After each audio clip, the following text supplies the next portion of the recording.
Hello, Luke. Welcome to Lesson 82. So today we're going to be working with functions. So we'll be evaluating functions, which we've done a little bit of in the past. And then we'll be looking at two newer concepts, domain and range, which also relate to functions. So let's go ahead and get started. We're going to start by just doing a quick review and recall what a function looks like. So way back when, it was one of our earlier lessons, 28 I think it was, where we talked about writing kind of equations really as functions and then evaluating those functions. So if I had, they would have given you something that looked like this. If f of x is equal to, 2x, for example.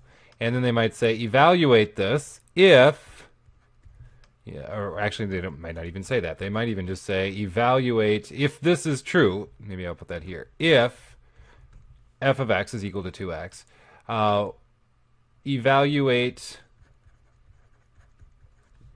f of 3. All right? So this is what they gave you before. And all that means is that we plug in 3 for all of the x's. Okay? So f of 3 is equal to this expression, replacing the x's with a 3. So it's going to be a 2, and then I'll just plug in a 3 in parentheses for the x, which is then going to give me 6. So f of 3 is equal to 6, right? This is kind of what we've been doing. We've been evaluating some of these in a very simple way. And we're going to be doing more of that today, but maybe just a little more complicated. But just as a refresher, this is how that works, right? And we read this notation right here as f of x. Okay? Remember, mathematically, this does not mean anything. Does not mean f times an x. Okay? It's just a notation. It's a way of describing a function. And we would read it as f of x. All right? Later you'll see that this f of x can often be replaced with a y. All right? Or vice versa. A y can often be replaced with the f of x. All right? So if I have the equation y is equal to 2x, and let's say I wanted to graph this, all right, I could replace this y with an f of x equals 2x, and then I could pick different points. I could find what's f of 3, what's, f of 2, f of 1, something like that, which would then result in a value for the y term. Okay, so if I take this and say, okay, f of 3 is going to be equal this 2 times the 3, just like we did before, what does this indicate? Let me put that in parentheses. F of 3 is equal to 6.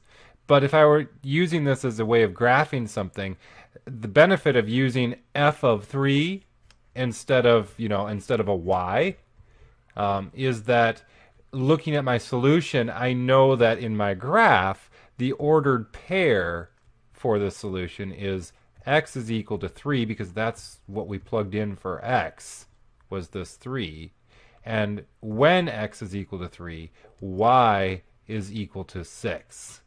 Okay, so y is equal to 6. So the ordered pair would be 3, 6 on my graph. And that can be easily seen by looking at this notation. F of 3, meaning x is 3, and when x is 3, y is equal to 6. All right, and you can see if I had written this as y is equal to 6, that's great. That gives me this, but I'd have to go back to the beginning of the problem and remember what I plugged in for the x to get that here. Okay, but we'll be looking at that more in depth later. But for right now, just kind of have in the back of your mind that an f of x can be often substituted with a y, or a y can be substituted with an f of x. They can be used interchangeably in a lot of algebra. All right. Okay. So getting back to our functions. So this is kind of just a quick review of how we evaluated functions up to this point. Today we're going to get just a little bit more formal, and we're going to talk about what a function is specifically, and then also look at the range and the domain of functions. So let's start by getting a couple definitions out of the way. So here we have the kind of a more formal definition of what a function is, and of what the domain is, and of what the range is. For right now, just pull out your class notebook, push pause on the video, and write all of this in there so that you can memorize it. And then don't worry about what it actually means right now, because we'll be looking at that in the upcoming minutes here. But let's just get the written part down. So just write these in your notebook, and then we'll continue. All right, so let's talk functions. All right, and if we look at our definition, the definition is a function is a mapping. It's a mapping from the domain set to the range set. All right, and you might say, great, well, I don't know what the domain and the range are. Well, that's in our next definitions here. The domain is the set of acceptable input values. They're usually considered the x values for the function. And then the range is the set of outcomes, usually considered the y values produced by the domain. Okay, so let's try to make some sense of all this. So when we talk about a function, what is often used to describe how functions work is to think of them as two different sets. So let's say we have a set right here. I'm just going to put a nice big circle. And inside this set, let's say we've got some numbers in here. And I can pick anything I want, but let's say I pick a 1 for one of my numbers, maybe a 3, maybe a 4, maybe a -1, and maybe a -2. Okay? So these numbers live in this set. Okay? This set we're going to call the domain. Okay? And then what we're going to have is we're going to have a function. So we'll call the function f of x. All right. Now, keep in mind what a function is. You know, when it's written down, a function is an equation, right? It's an equation in the form of, you know, f of x is equal to something, something, something, and there's, you know, an x in here. And that might be, you know, multiplied. It might be added. There might be all sorts of things could be going on in this equation. But essentially, when we think of a function, we're thinking of taking some x, whatever this x is right here, and we're plugging it in to some expression. And then from that expression, we're getting some number. Okay? So think of it in terms of that way. You plug in an input, you plug in an x, something happens to that x, and then out pops a number. All right. I remember back in when I was in college, one of my instructors always used to kind of describe this as think of like a vending machine. Okay. You walk up to a vending machine. Maybe you're getting candy, or maybe you're getting pop from a vending machine. And what do? Well, you plug in a certain amount of money, right? And then you select something. You plug in some digital code. All right. That corresponds to the item that you're trying to get from the vending machine. So let's draw our vending machine. So we have our vending machine, and we have all of these items in the vending machine, right? And then you have the kind of the keypad right here, right? And what you do is you push in the corresponding letters or numbers or what have you that correspond to the item in the vending machine that you want. And then you push that button, and then whatever corresponding item that is, that item then falls out of the vending machine, and you get that item. So you're kind of putting an input in, which are the numbers, okay? And then the vending machine is giving you something out. It's sending something out to you. There's an output. So there's an input, and there's an output in the vending machine. And if I type in, let's say the code is, you know, maybe the code 123 gives me a Coke. Okay. Oh, I'm running out of room. We'll just do this. There we go. So let's say the code 123 gives me a Coke. All right. Well, then it'll always give me a Coke. So if I plug in 123, and assuming I paid, but I plug in 123 and I punch that code in, out's going to come a Coke. I shouldn't get a Mountain Dew. I shouldn't get a Dr. Pepper. I should get a Coke. All right? And I should only get a Coke. I shouldn't get a bunch of the other ones too. I should just get the Coke. All right. If I plug in, maybe it's 3, 4, 5. Maybe that code will get me a 7 up. All right. So I plug in 3, 4, 5. I should get a 7 up. That's my input, and then my output is the pop. Okay. And that's the way we can kind of think about functions. So we're putting in an input, this X, thinking of it as the vending machine code. I put in that input, and then something happens inside the machine, and then there's an output. And in a function, the output is a number, but in the vending machine, the output is a pop. Okay? But that's the way a function works. There's an input, there's an output. The input is the domain.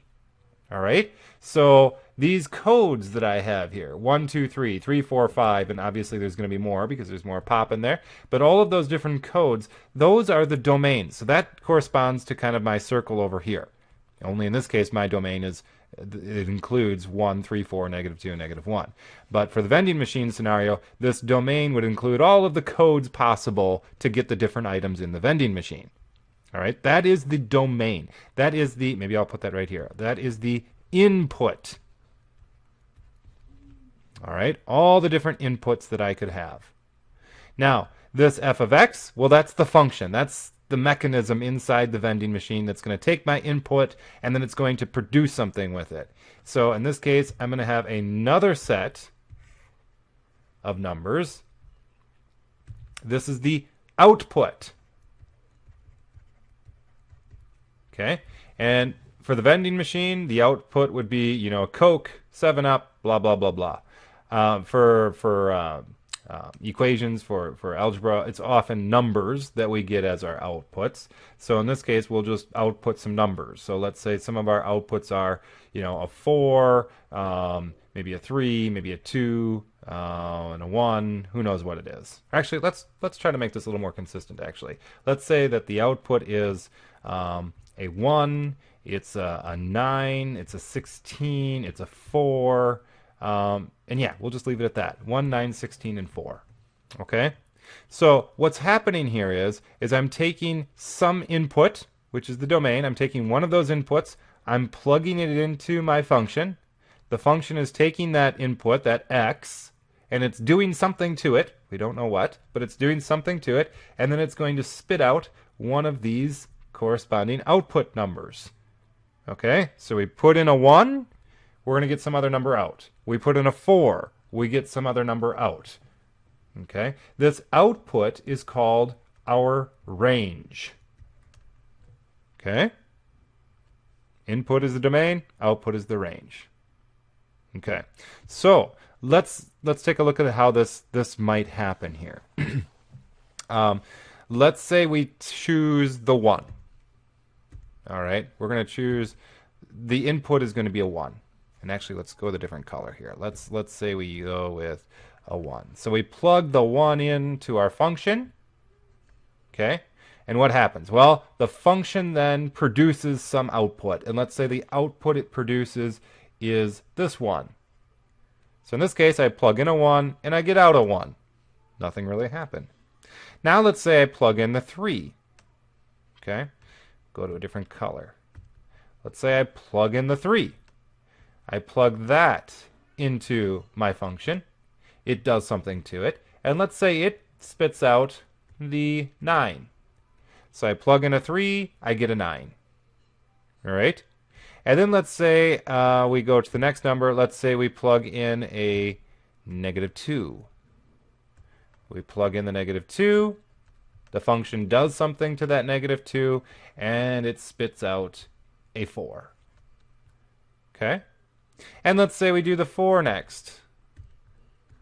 Plug in the 4, it goes into the function spits out the 16. All right? And then finally we have this -1 here, and let's do that one as well. If I plug in this -1, plug that into the function, in this case it's going to spit out, we're going to say it spits out a 1 as well. All right, so there's a couple interesting things we can talk about here. First of all, notice that the input, no matter what it is, whichever number we pick, we're only going to get one output with it. All right, that is key. So if I plug in a 1, I only get one other number out. I get another 1. I don't get a 1 and a 9, or a 1 and a 4. I only can get a 1. So every time I plug in a 1, I can do it as many times as I want. It's never going to change. It's always going to produce another 1. If I plug in a 3, it's always going to produce a 9, and just a 9. If I plug in a 4, it's always going to be a 16 and just a 16, and so on. So each one of these inputs has only one output associated with it. Okay? That's one key thing to recognize. Another key thing to recognize here is that it is possible that two inputs give us the same output. All right, notice the 1. The 1 gave us a 1, but the negative 1 also gave us a 1. All right, so that is possible, and that is acceptable with functions. You can have two inputs which give you the same output. That's okay. All right. Essentially what that means is again, kind of going back to our vending machine analogy here.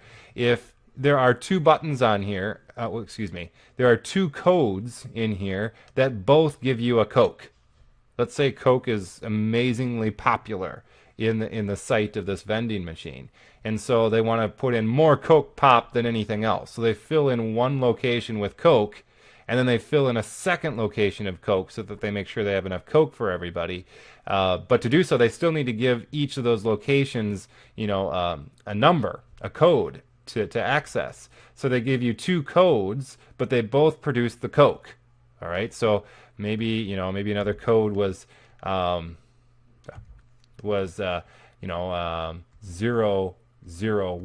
Maybe that code also gave me a Coke. All right, so I could either plug in 001 to get a Coke or 123, and that would give me a Coke. All right, that would be acceptable. And that's what's going on down here.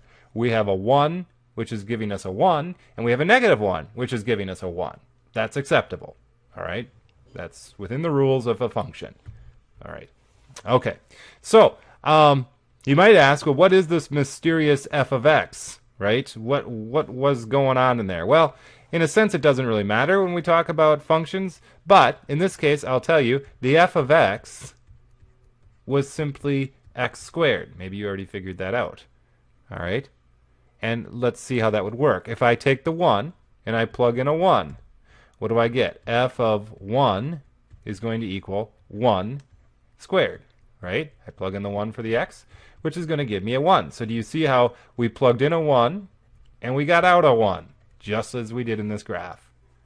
All right. If I used the 3, f of 3, well, that's going to be a 3 squared, which is going to be a 9, which again, the 3 goes to the 9. Now notice the negative 1. So f of negative 1 is going to be a negative 1 squared, which is going to be a 1 still. And again, notice how we went from a negative 1 to a 1, which is what we have here. A negative 1 went to the 1 again, just like the f of 1 did. All right? So hopefully this kind of gives you a visual on how functions work. But you kind of need to have that in the back of your mind. There's an input, there's an output. And you need to memorize that the input is the domain. So all of these numbers make up the domain. And then the output is the range. All of these numbers make up the output. All right? Very good. All right, so now let's go ahead and just practice some of this. So let's say they give us a function. F of x is equal to x squared plus x minus 10. And then they say, all right, given this function, let's start providing some inputs and finding out what the outputs are. So what's f of 3? Meaning, if my input, my x value, is a 3, what's my output? Okay, so let's do that. So if we plug in a 3, we just need to go through this expression and replace all the x's with a 3. But when you do so, make sure you put them in parentheses, because that'll become very important later on so that you don't make mistakes. So we're plugging in a 3 for this x, so we'll put that 3 in parentheses, just where the x is, and then that x is being raised to the 2, so the 3 has to be raised to the 2, or the parentheses have to be raised to a 2, plus a 3 minus a 10. All right? And then we can solve this very easily. 3 squared is 9 plus 3 minus 10 is going to be 9 plus 3 is 12. 12 minus 10 is 2. So f of 3 is equal to 2. And again, what does that mean? It means if I have a 3 as an input, my output is going to be a 2. In terms of graphing, we could think of that as an ordered pair, the 3, 2. This is my x value. This is my y value, which remember, f of 3 can be thought of as the y value. So 3, 2. Okay? And let's say I wanted to find a couple more. So what about f of 4? All right? Well, f of 4 would be, plug in the 4. 4 squared plus x plus 4 minus 10. 4 squared is 16. 16 plus 4 is 20. 20 minus 10 is 10. So f of 4 is going to equal 10. Or if you wanted to say it in a ordered pair form, the x is the 4, the y is the 10. Okay? Input, output. All right, very good. Let's try a couple more. What about this one? Here we have a g of x. So don't get confused. G of x is just another form of a function notation. It doesn't have to always be f of x. It could be some other letter as well. In this case, it's g. So g of x is equal to x squared plus x plus 2. If that's so, what is g of b squared? So this may throw you off at first, but it shouldn't. B squared is simply what we're using as our input. We're inputting b squared, and we want to know what the output is going to be. So that means for all of our x's, we need to replace them with a b squared. Don't forget to use your parentheses. So the x is going to be a b squared. And the x is squared, so the parentheses has to be squared. Plus b squared plus 2. So in this case, b squared squared is b to the 4th plus b squared plus 2. That is actually my output. Not nice, but that is my output. So again, if I wanted to put this in terms of an ordered pair, I would say my input is b squared. My output is going to be b to the 4th plus b squared plus 2. So if I input this b squared into my function, the corresponding output is b to the 4th plus b squared plus 2. Okay? So don't let these variables throw you off. We can input variables just as easily as we can input numbers. All right. Let's try this one. F of x is equal to x squared minus 1. Now I want to know, well, if that's so, let's use as our input x minus 1. All right? Let's plug that in. So here we have actually an expression that we need to plug in for our x. And that's where it's all so important to remember your parentheses. So this x no longer is an x, it becomes an x minus 1. That's my input, and that is being squared minus 1. So look at that closely. Make sure you see how I got this. All right, I'm inputting for this x, x minus 1.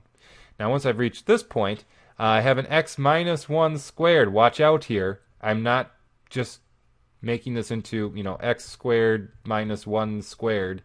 This is a hidden FOIL. It's the multiplication of two binomials, right? I could write this as x minus 1 times x minus 1, right? That's what this x minus 1 squared would be. And then, of course, I have this minus 1 at the end. So this I can FOIL out, which is going to have to be x squared. Inside is minus 1x. Outside is minus 1x. So you add those up, it's minus 2x.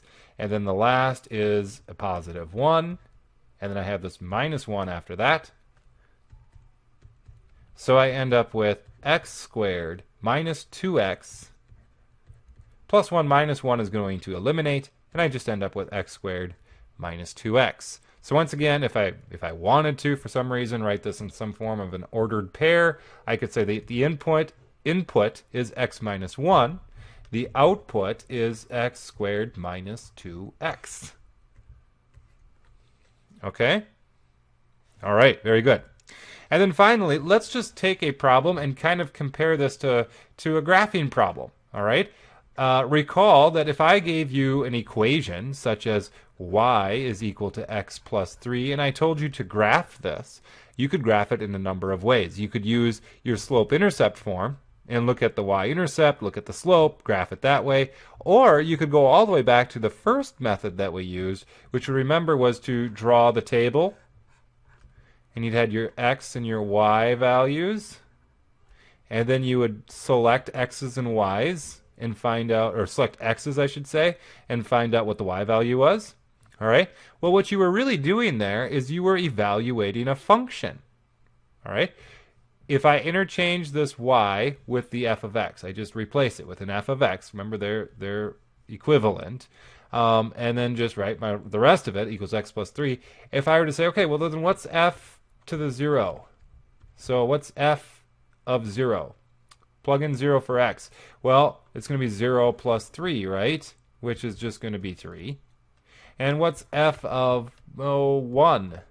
Well, that's going to be a 1 plus 3, which is going to be a 4. And what's f of 2? Well, I would say it's a 2 plus a 3, which is going to be 5, right? Notice that that might have been what we would have done up here. We would have said, well, let's let x be 0. And if we let x be equal to 0, what's the y going to be? It's going to be a 3. And if we let x be a 1, what's y going to be? It's going to be a 4. And if x is a 2, what's y going to be? It's going to be a 5. And so we end up with these ordered pairs up here that we would then graph, right? We would graph the ordered pair 0, 3, right? So 0, 3. We'd graph that point. And then we'd graph the 1, 4. So 1, 4. Graph that point. Then we'd graph the 2 with the 5. And we'd graph that point. Okay? So 0, 3, 1, 4, and 2, 5. Right? But notice that's exactly what we were doing over here, really. I plugged in a 0. That was my input. 0 input. Output was the 3. 0, 3. The input was a 1. The output was a 4. 1, 4. The input was a 2. The output was a 5. 2, 5. These are exactly the same. They're identical, right? Because it's the same process. We're just plugging in an input and getting an output. So you're already evaluating functions when you created this table to graph a certain equation. All right? So same thing applies here. So you could think of it as you can use functions,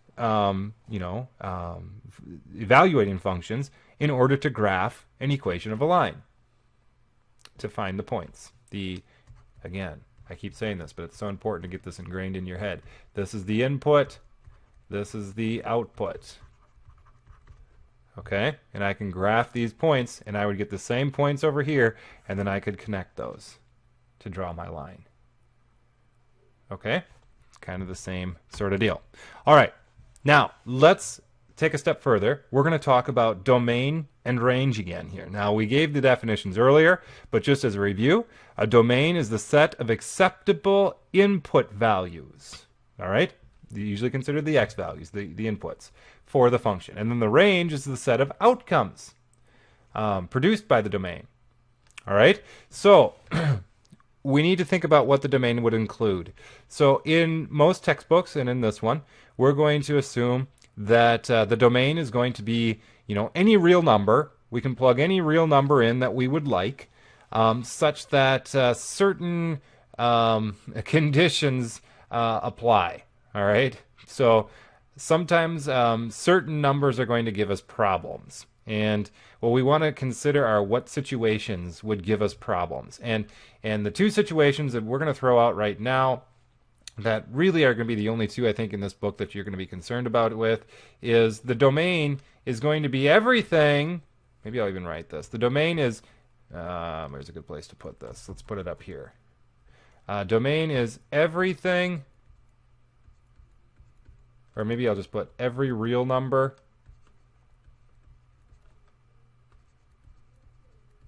such that, I could write, such that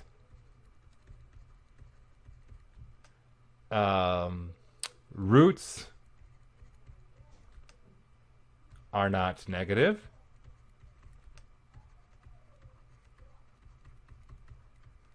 And denominators are not 0. Okay, so there's really two things that we need to watch out for. Denominators can't be 0. If I have any denominator, let's say 3 over 0 or x over 0, or even an expression, x plus 2 over 0, we can never have something like this. When 0 is in the denominator, this is undefined. All right, it is undefined, which means it just simply doesn't make sense. So we can never end up with something that would give us 0. So if we have a function, all right, and it's going to produce, some output, all right, we can't plug something in such that the output would be equal to something with a 0 in the denominator.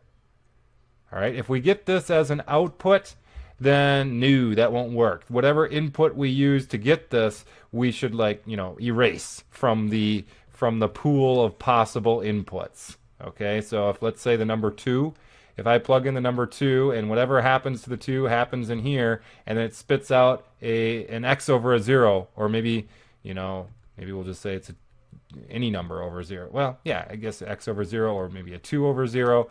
If we end up with anything over 0, well, then we need to say, okay, this 2 we need to erase. That cannot be part of our input because it produces something that doesn't make sense. So we would have to take it out of this domain, this list of acceptable x values. All right, because then that 2 would not be acceptable. The other time that something would not be acceptable is if you plug in a 3, let's say, and you plug that in and something happens in the function and it spits out something like the square root of a negative 2. All right, well, we know that the square root of negative 2 is not possible, right? Because it's a negative square root, and we can't find negative square roots, at least not at this point. So being that this for us is impossible, then this 3 is not an acceptable input in our function because it produces something that doesn't make sense to us. So again, we would have to erase this 3 and say, nope, that's not going to work either. All right. So essentially, if you're trying to decide what the domain is on a given function, you need to look and say, well, okay, I'm going to assume that it's all real numbers. I'm going to assume that the domain is all real numbers. It could be any real number. But then you need to ask yourself, is there some real number that would produce problems, such as a 0 denominator or a negative square root? And you need to weed those out. So you're going to weed out the real numbers that produce these two problems and then leave everything else in the domain. Okay? So hopefully that kind of makes sense, and we'll see more of that in a minute here. All right. Now the range would be, okay, what's the range? The range would be all of the possible outputs, okay, given this domain.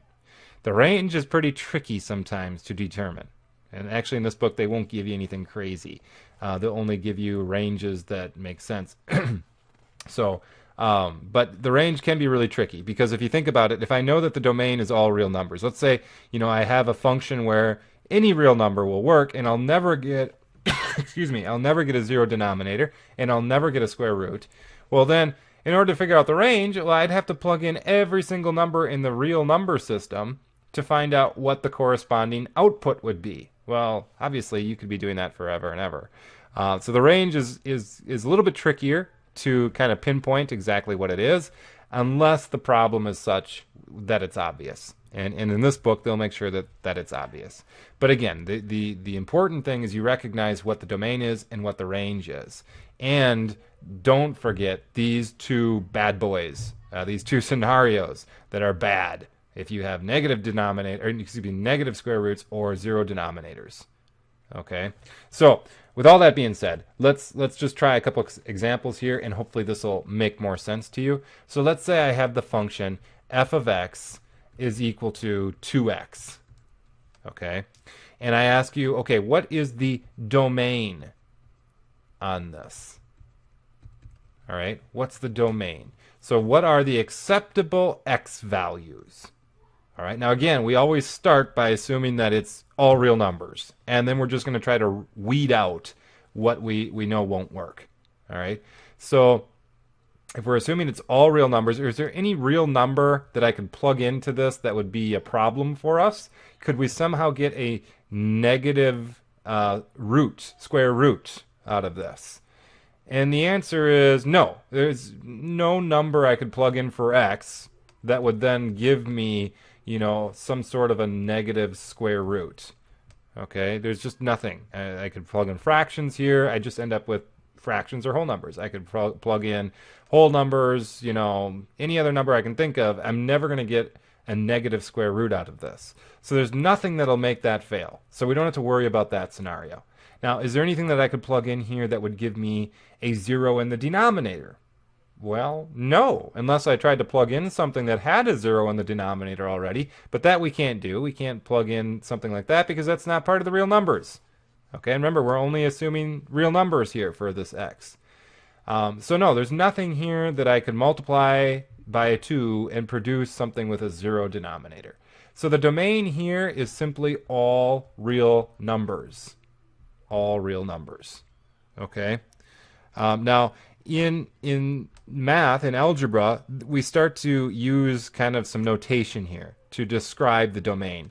And we're going to go over that next here. So what is some of the notation? Well, a couple things that we need to talk about. Well, you know what? I'm just going to write it, and then we'll talk about it. So the domain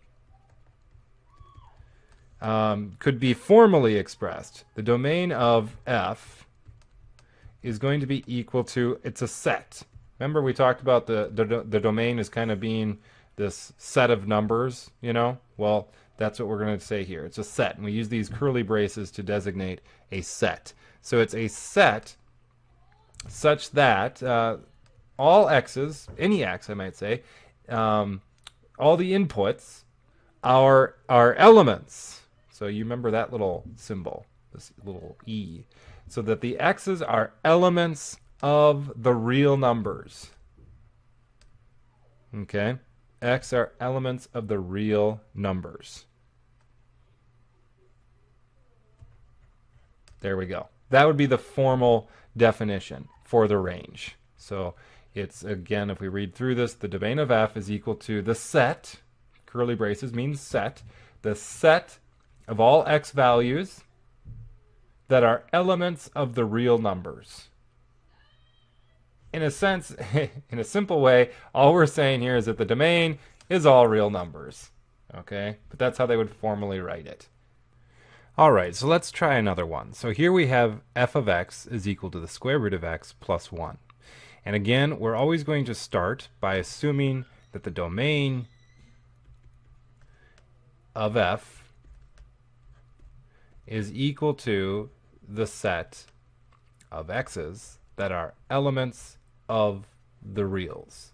All right, so again, we kind of first start by just assuming any x in the real number system will work. All right, but then we have to look and see if there are any values that would give us problems. So if we look at this, we could say, all right, is there anything here that would produce a a 0 in the denominator? Well, no. I could plug in any x, and provided I can solve the root of x, and then I add 1 to it, I'm not going to get some number with a 0 in the denominator. So that part is okay. But let's look at the other part, which is, remember, we don't want negative square roots. So is there a value for x that would produce a negative square root? Well, certainly there is, right? I mean, I could plug in a negative 2 for x, right? And if I were to do that, I'd end up with the square root of a negative 2, which is the square root of a negative number, which I can't do. So negative 2 will not work as part of the domain, all right? Is there any other elements of the domain that won't work? Well, sure, any negative number. Pick your favorite negative number, and you're going to end up with a negative square root, right? So any negative number is going to be a problem for us. So now that we've said that x is in the real numbers, we need to now weed out the problem real numbers here and make sure that they're not included in the domain. So to do that, we need another notation sign here. So the notation sign we're going to look at is this one. It's a bar, okay? An up and down bar. That means such that. And we use it to kind of weed out the bad elements of the real number system that would give us, incorrect solutions. All right. So that's what the bar means. So we're going to put a bar right after this x is an element of the real numbers. All right. So we read this as x is an element of the real numbers such that, and here's where we need to describe what it can't be. And we have to do a little thinking on this one. So we need to somehow say that x cannot be a negative number. All right. How could we write that? Well, we could just say that x has to be greater than or equal to 0. Right? Do you see that? X has to be greater than or equal to 0. And if it's greater than or equal to 0, it can't be a negative number, which is what we want. So this is how we would write the domain for this particular function. So make sure you're paying attention to this closely. I would write this one down in your class notebook because you need to remember how to write this formally. All right, so you need to remember what the bar means. You need to kind of get a feel as to, how the process for writing this formal domain. You always start with x as an element of the real numbers, and then you put this bar if there are some elements that won't work, and then you have to figure out a way to express that problem, to express which numbers won't work, or actually which numbers will work for the domain. In this case, it's anything greater than or equal to 0. Okay? All right, excellent. Now, we haven't talked about the range, but we'll talk about that in a little bit. Essentially, it's the same notation for the range. Okay, let's try another one. F of x is equal to 1 over x minus 3. So once again, we start with just kind of the straight up, the domain of f of x, or f, you can say that too, equals, and we're going to say it's the set of all x's that are elements of the real numbers. And then we need to look and see if there's any problems here. So this one's pretty obvious. We're not going to end up with any negative square roots, so that's great. But we could end up with a 0 in the denominator, right? When could we end up with a 0 in the denominator? Well, we could end up with a 0 in the denominator when x is equal to 0. If I were to plug in a 0 as my input, well then x would be a 0 and we'd have a 0 in the denominator. So that would be a problem for us. That's the only way that we could get a 0 in the denominator. Any other number will work. So there's just one problem here, and that is when x is equal to 0. So we need to make sure we erase that 0 from, or we exclude that 0 from our domain. So to do that, once again, we'll put our bar, because there are limitations this time, such that, and here we're going to simply say x cannot, remember this is the symbol for cannot or does not, equal 0. All right? And there we go. So x could be any element of the real numbers such that x is not equal to 0. That's how we would write that. Okay? Very good. All right. Now, we're going to take one step further here to discuss the range, because like I said earlier, the range is a little bit trickier to see. And one of the best ways to see the range is to actually graph the function. All right. So actually, I'm going to back up. Let's back up to,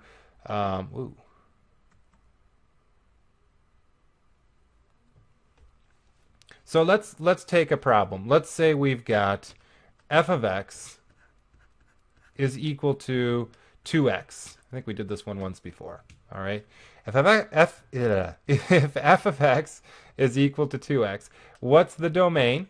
Well, this one's pretty straightforward, right? The domain of f is going to equal x, which is an element of the real numbers. All right, and there is no such that on this one. There is no bar because there's no limitation. We're not going to get any negative roots or square roots or even roots, and we're not going to get any zero denominators. So here would be our definition of the range, or excuse me, the domain. Now to find the range, it's a little bit trickier. So to do it, let's actually graph it. Sometimes it helps to graph it. That'll give us a picture of what's going on. So if I have f of x is equal to 2x. Let's just graph that, and I'll use my slope-intercept form, just kind of imagining this f of x to be a y. Y equals 2x. Let's graph that. It's got a 0 for the y-intercept, and it's got a rise over run of 2 to 1. So if I just throw in some tick marks here, and it's a positive rise, so that would mean that we rise 2, we go over 1, rise 2, go over 1, and this is roughly the line, the graph of this f of x. All right? So there's my f of x graph. Now, what we need to look at is what are all the possible outputs? Now remember, the inputs are found on the x-axis. All right, and we said that the x could be any real number. And remember, the x-axis is basically a number line, and it has all of the real numbers on there. Okay, all of the real numbers. And the x's are our inputs. So we select an x. That's our input. What's our output? Well, we plug the x into the function, and then we're going to get an output, a y value. All right, and then that ordered pair is going to produce a spot on this line. Okay, so you plug in this x, you get a y, which is going to put our dot here. We plug in this x, well, we get a y, which is going to put our dot right here. Okay, so the y values can be found by just drawing these lines over to this corresponding location on the y-axis, right? So these would all be the y values. Oops, that's terrible. Y values would live here, and then of course our x values are the ones that are coming down like this. This is our x values, right? I suppose this one could be here at 0. X value here would be here. Y, and again right here would be here. So we have all of our x values, right? So each point is composed of an x value and a y value. If there's an x value and it does intersect with the line, then there has to be a y value on that. All right? So what are all the possible y values? So again, we need to kind of think of it as, let's kind of flip our graph and let's concentrate on the y-axis going up and down.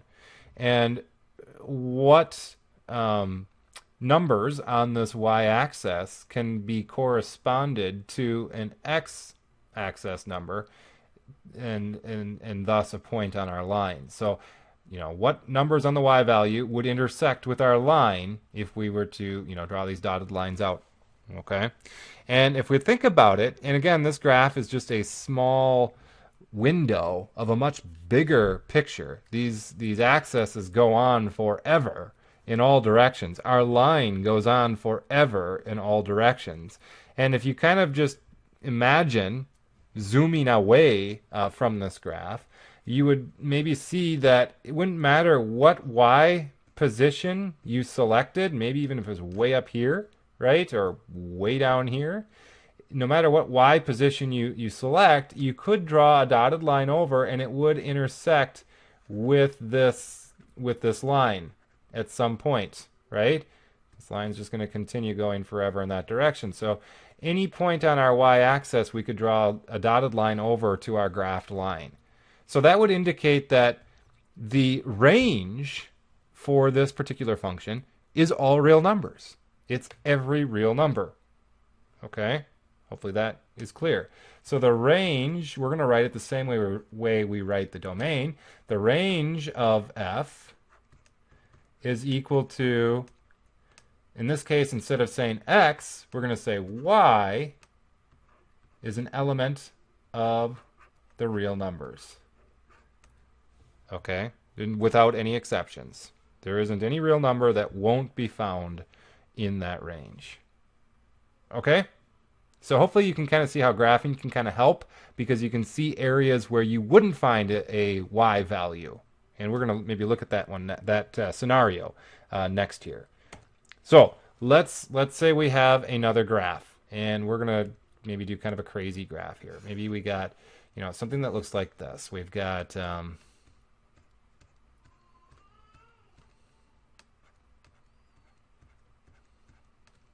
kind of drawing in some tick marks here. And let's say we have a graph that maybe, if I go straight up from here to maybe here, I'm going to have a hollow circle. Hollow circle right here. This corresponds to this y value. And let's say our line goes from there to here. And then maybe from there it goes up to here. And this will put a solid dot right here. And this corresponds to this y value. And we'll say it corresponds to this x value. All right, just so we're clear. All right, so there we have kind of an interesting graph. And the question is, what is the domain? We'll start with that. And then also, what is the range? All right, well, before I even look at this graph, we're just going to say, okay, the domain is going to be a set, and it's going to have x inputs, and they are going to be elements of the real numbers. Again, we kind of just, by default, write that x is an element of the real numbers. And then we have to look for places where that wouldn't be acceptable.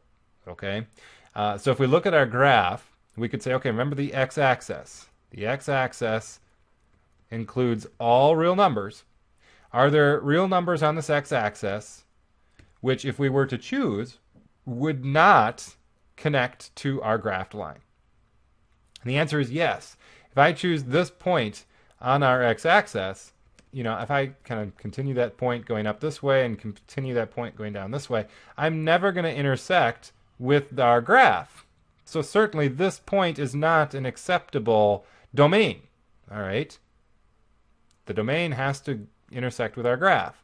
So that one's not acceptable. If I were to take this point, then if I draw my dotted line up, I'd go, oh, right, yes, that does connect to my graph. So that would be an acceptable member of the domain. So this, what is this? This is a -1. So -1 would be acceptable. 4, 5, 6, 7. -7 is not acceptable. All right? So how about on the positive side? Well, if I have a number out here, 1, 2, 3, 4, 5, 6. Oh, this is +7 here.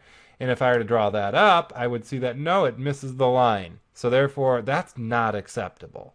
Now, if I were to put it here at this +4, then I'd say, okay, oh, good. That one is acceptable because that does connect to my graph.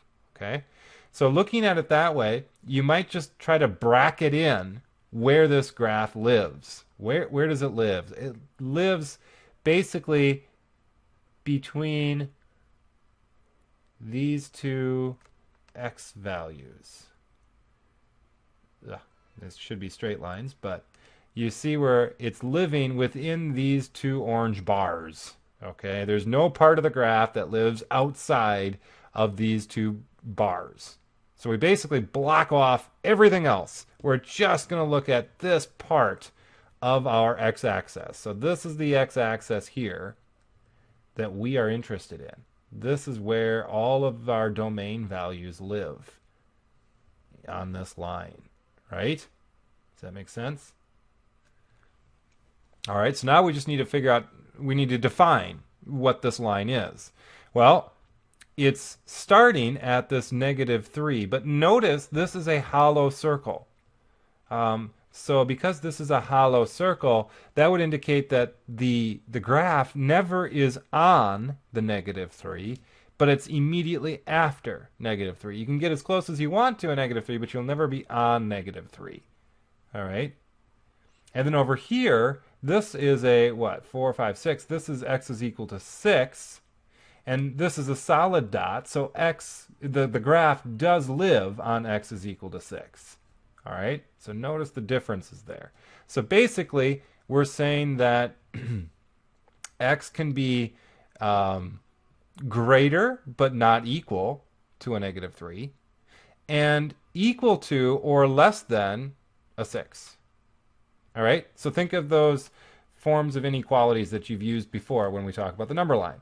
Where's the x? X is going to be greater than a negative 3, but notice it's not equal to a negative 3. It has to be greater than a negative 3, and it has to be less than or equal to a positive 6, right? That would define this area of interest on our x-axis. So that's the limitation that we need to use on our domain. So x is equal to, or x is essentially being pulled from all real numbers such that, we need our bar here because there are limitations, such that negative 3 is less than x and x is less than or equal to 6. We need to write that limitation down there. That is the, whoops, sorry about that. That is the range right there. Okay? And we found it by looking at this graph. All right? Hopefully that makes sense. Now, what about the range? We found the domain. Now let's find the range. Well, we use kind of the same process here. Only instead of an x, we use a y now. Y is an element of all the real numbers. And now, is there a such that here? Let's look at it. Well, is there a place, we have to kind of imagine this graph turn sideways if that helps, but we're now concerned with the y-axis.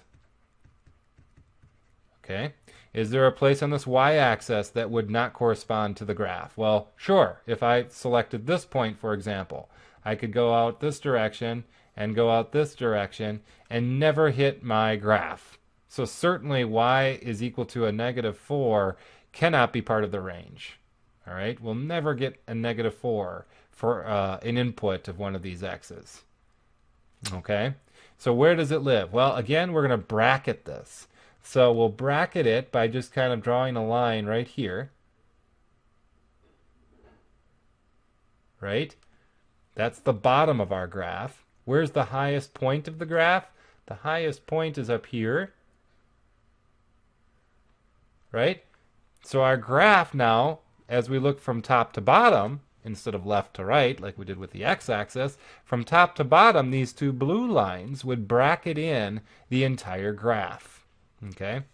And let's just say, I'll tell you too, that this is a solid dot right here. So this blue line, it actually does, the graph does live right on the blue line, right there.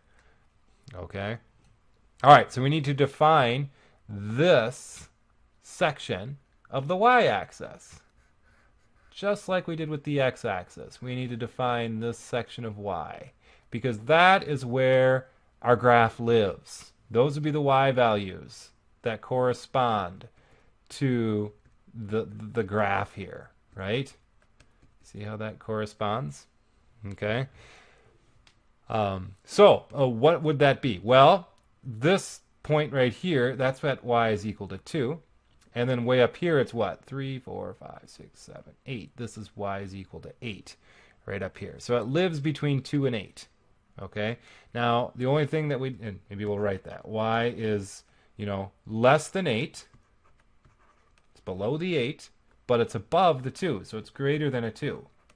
Now, we just need to look and see if this is going to be a solid dot or hollow dots. This is a solid dot here. So that would mean that the graph does live on y is equal to 8. So y could be equal to 8 as well. And down here, this is a solid dot. So the graph does live on 2. So y could be equal to 2 as well. So that would be the definition of this segment of the y-axis. So we need to write that into our range. So our range is going to be all reals such that 2 is less than or equal to y, which is less than or equal to 8. All right? So this is our range. This is our domain. That is how we would do it based off of a graph. All right. Excellent. Hopefully that made sense to you. All right. So we've covered a lot of ground here. We're We've covered graphing, looking at domain and range when we see a graph. We've looked at how to determine a domain and a range, or actually a domain anyway, when we just see the equation. Let's do a couple more equations just to kind of end the class here. Some of them are going to be a little bit more complicated than the last few that we did, but the process is the same. So let's take f of x is equal to 1 over x plus 2. Okay? And I want to know what is the domain. I won't ask for the range because, again, usually the best way to do that is to graph it, and I won't have you graph this. But let's for sure find the domain. So what is the domain? And again, we're going to start by saying x is an element of the real numbers. Okay, then we have to look for exceptions. So how could this possibly produce a problem? Well, whenever you see an x in the fraction, in the denominator, you should think about, could this potentially produce a fraction with a 0 in the denominator? All right? And that's, in fact, what we're looking for here. So how could this become a 0 denominator fraction if I'm allowed to choose anything for an x? All right? Well, to figure that out, we need to take this denominator and we say, okay, well, how could that denominator, x plus 2, how could that be equal to 0? Because that's kind of what would have to happen in order for this to be problematic. So what would the x have to be? Well, now we have an equation that we can solve. So let's solve by subtracting 2 from both sides, and we end up with x is equal to a negative 2. So when x is equal to a negative 2, that's going to produce a 0 in our denominator. That's a bad thing, right? So we need to exclude negative 2 from our domain. That's not an acceptable value for this x, an acceptable input. All right, so we do have a bar here, a such that.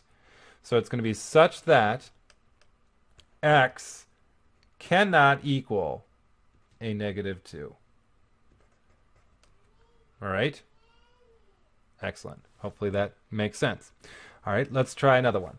What about, let's go with a different letter. Let's do a h of x is equal to the square root of x plus 5. All right, so here we see a square root. And if I'm asking you for the domain right away, we should think about negative square roots. Those are going to be the problems here. So the domain of h is going to equal, well, we're going to say h now instead of x because, I'm sorry. No, we're still going to say x. X is an element of the reals. But now we need to look at how could this be a problem? How could x plus 5 be a negative number once it was evaluated? So again, we're going to set this up as kind of a separate equation. X plus 5, well, instead of an equation, in this case we need to use an inequality, right? We need to say x plus 5, how could that be less than 0, right? Because we're trying to find the problem ones here. So how could this expression, x plus 5, be less than 0? Be a negative number, in other words. What would x have to be to get this to be less than 0, a negative number? All right, so we set it up as this inequality. Now, later we're going to talk more about how to work with inequalities, but for right now, it's safe, I think. I don't think they're going to give you any strange things. So I think it's safe for me to say this right now. You can treat this in the same way that you would treat an equation. All right, so we can, even though this is an inequality here, just think of this as being an equal sign and solve it as if it were an equation. So to do so, I would subtract negative 5 from both sides, and I'd get x is less than, I'm just rewriting that, less than a negative 5.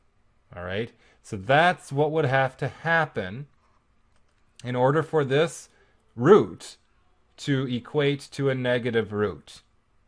Okay, x would have to be less than a negative 5. And it makes sense.